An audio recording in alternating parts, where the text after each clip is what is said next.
Hello everyone, hope you all are having a great day. Today we are going to learn about the topic chronic miasm and pseudopsora according to J.H. Allen. So a previous question that was asked is give important features of constitution of pseudopsora and respiratory complaints of pseudopsora according to Dr. Allen. So we'll try to cover up both the questions. So let's start with our topic. Chronic miasm according to J.H. Allen. Definition. Chronic miasms are deep-seated, inherited, or acquired disease-producing forces that disturb the vital economy and express themselves through chronic manifestations affecting the entire being, mental, moral, and physical plane. Now the things in double inverted commas will help you fetch more marks. So it is quoted from Allen Volume 1. A miasm is not merely a disease but a constitutional dyscrasia, inherited or acquired, which affects the entire being, mental, moral, and physical. Key characteristics. Chronic miasms are progressive, obstructive, and destructive. Psora, psychosis, and syphilis are the classical chronic miasms. Psora, psychosis, and syphilis are the classical chronic miasms. They can lie latent, be suppressed, or activated by exciting causes. Allen's vital quote: the chronic miasms are the soil upon which all chronic diseases grow. This is a very important point. To ignore them is to quote failure in practice. This must be mentioned. Now let's move on to the next topic. Pseudopsora according to J.H. Allen. Definition. Pseudopsora is also known as tubercular miasm. It is born of a union between psora and syphilis, carrying traits of both but nature of its own. Constitutional features. Irritability of psora with destructiveness of syphilis. Second point, changeability and instability. Mental and physical symptoms constantly change. The tubercular patient is the most restless of all. Symptoms come and go like the wind. Third point, hypersensitive constitution. Sensitive to light, sound, odors, pain, weather changes. There is no tolerance in tubercular. His nerves are always on edge. Fourth point, weak assimilation and nutrition. Despite good appetite, patient becomes emaciated. Thin, narrow-chested individuals, malnutrition and stunted growth.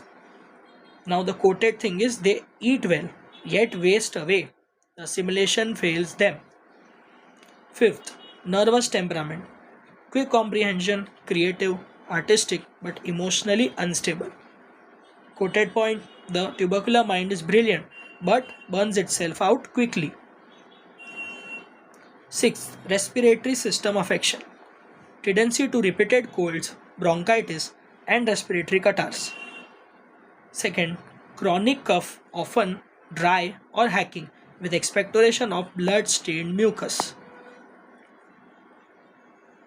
7th point, glandular and bone involvement. Cervical glands enlarged, often caesating or suppurating. Carious and necrosed bones, especially spine and long bones. Rickets, scrofula and joint affections in children. The pseudopsoric patient often shows tendency of glandular swelling and caries of the bones. 8. Skin and mucous membrane. Dry, rough, unhealthy skin, prone to eczema or ulceration. Catarrhal discharges from nose, throat, ears and genitals. 9 point. Hemorrhagic and suppurative tendencies. Frequent hemorrhages, epistaxis, hemoptysis, uterine bleeding, suppurations, chronic abscesses, boils or sinus tracts. Important quoted point is there is marked hemorrhage diathesis in this miasm, especially from mucous surfaces. This will fetch you more marks. Desires and cravings. Strong desire for smoked meat, salt, cold milk and cold drinks. Aversion to fats and warm food. Thermals. Generally chilly. Sensitive to changes in weather and wind. Key quotation. Pseudopsora expresses itself in deep-seated catarrhal affections, in hemorrhages, in ulcerations, and finally in destructive tuberculosis. Now let's move on to next part.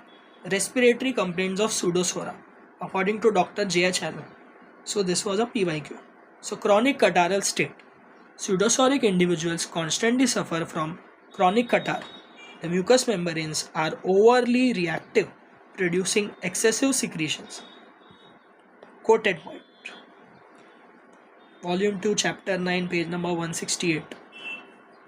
The tubercular patient is always more or less a catarrhal subject. The mucous membranes are constantly pouring out mucus under the least provocation. Second, frequent bronchial inflammations. Every minor exposure leads to bronchitis, laryngitis or tracheitis, showing the hyperreactive and inflamed nature of the respiratory system. The larynx, trachea and bronchi all are easily affected. Bronchial catarrh comes on with every change of temperature.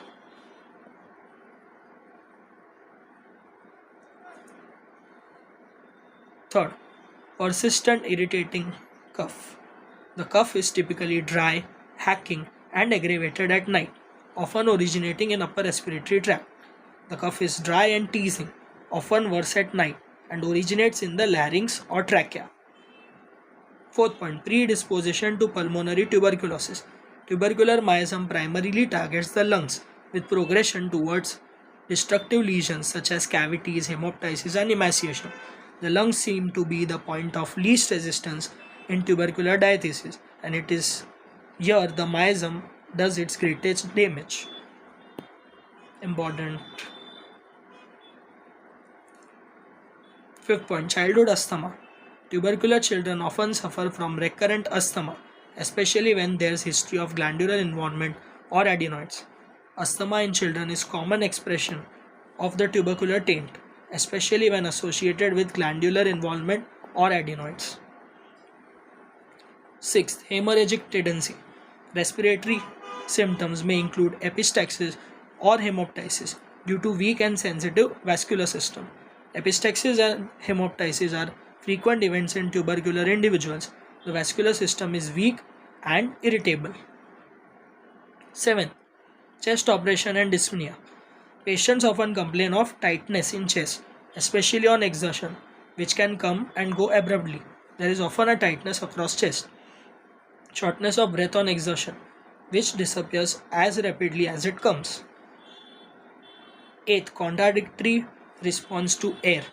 Interestingly, tubercular patient is aggravated by drafts of air, yet feels better in open air. Hallmark feature of the miasm. It's its dual nature. Very important point. This will fetch you more marks. Contradictory response to air. Remember this. The tubercular patient catches cold from the slightest exposure to air, yet may feel better in open air due to double action of the miasm. So you can mention this in double inverted commas. We finish with the answer. It will cover all the PYQs, but then to refer to the source books, it will help you get the concepts more clear. Thank you. Have a great day. Keep supporting.